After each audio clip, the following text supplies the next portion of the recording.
புதுச்சேரி மாநிலத்தில் உள்ள 1099 வாக்குச்சாவடிகளிலும் ஆர்வத்துடன் மக்கள் வாக்களித்து வருகின்றனர்.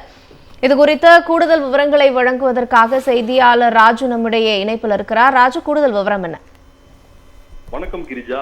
அதாவது 30 தொகுதிகளை கொண்ட புதுச்சேரி மாநிலத்தில் ஒரே கட்டமாக இன்று தேர்தல் நடைபெற்று வருகிறது.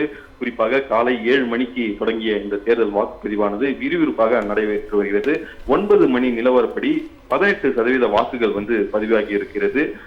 மக்கள் நீண்ட வரிசையில் நின்று தங்களுடைய ஜனநாயக கடமையை ஆற்றி வருவதை நம்மால் பார்க்க முடிகிறது. குறிப்பாக சொல்ல வேண்டும் என்றால் புதுச்சேரியை பொறுத்த வரைக்கும் 30 தொகுதிகளுக்கு 1999 வாக்குச்சாவடி மையங்கள் அமைக்கப்பட்டுள்ளன. இதில் 3865 மின்னணு வாக்குப்பதிவு இயந்திரம் மற்றும் விவிபேட் கண்ட்ரோல் யூனிட் பயன்படுத்தப்பட்டு வருகிறது. புதுச்சேரியை பொறுத்த வரைக்கும் அதாவது வாக்காளர்கள் வாக்களிப்பதற்கான பல்வேறு விரிவான ஏற்பாடுகளை தேர்தல் துறை செய்துள்ளது.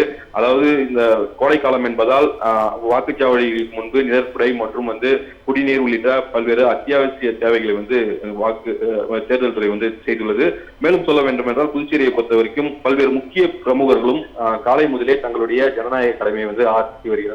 அந்த வகையில் குறிப்பிட்டு சொல்ல வேண்டும் என்றால் துணைநிலை ஆளுநர் கைலாஷ்நாதன், முதலமைச்சர் நாராயணசாமி, சட்டமன்ற எதிர்க்கட்சி தலைவர் சிவா உள்ளிட்டோர் தங்களுடைய ஜனநாயக கடமையை ஆற்றியுள்ளனர்.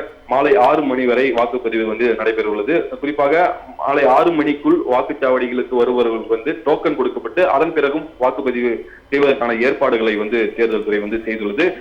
தற்பொழுது வரை இந்த தேர்தலானது அமைதியான முறையில் நடைபெற்று வந்தாலும் பாகூர் தொகுதியை பொறுத்த வரைக்கும் அங்கு ஒரு சில அசம்பாவித சம்பவம் நடைபெற்றுள்ளது. அதாவது ஆளும் என்ஆர் காங்கிரஸ் வேட்பாளரான தியாகராஜன் அதாவது ஒரு டோக்கன் வீடுதோறும் விநியோகித்து வருகிறார். அதாவது 3000 மதிப்புள்ள பரிசு கூப்பன் டோக்கன் அவர் விநியோகித்துள்ளார். இதனால் அந்த தொகுதியில் போட்டியிடும் திமுக வேட்பாளர் செந்தில்குமாரின் ஆதரவாளர்களுக்கும் என்ஆர் காங்கிரஸ் கட்சியின் ஆதரவாளர்களுக்கும் ஒரு மோதல் போக்கு ஏற்பட்டு அந்த இடத்தில் ஒரு பதற்றமான சூழ்நிலை காணப்படுகிறது. கிரிஜா, கூடுதல் விவரங்களை வழங்கியமைக்கு நன்றி ராஜு.